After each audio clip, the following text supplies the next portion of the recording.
Welcome to the Learning Pines YouTube. We hope this video helps. You begin by measuring the room perimeter and fixed features. Use a tape measure and record each wall to the nearest zero. 5. Once done, mark doors, windows, appliances, and any columns on your rough sketch so you don't miss obstructions later. Use a consistent scale, 1/4 in equals 1 ft or 1/50, and label it clearly. Make sure to note ceiling height and swing directions for doors. This first set of action steps gives you a reliable base for accurate drafting.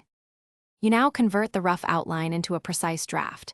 Either snap walls to your CAD grid or redraw neatly on graph paper.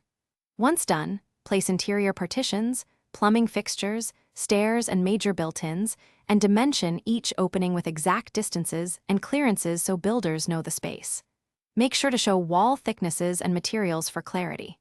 Label rooms, add a north arrow and scale bar, and verify circulation paths to ensure the plan actually works in real use. You finish by cleaning line work, applying standard symbols, and producing a legend so anyone can read the plan.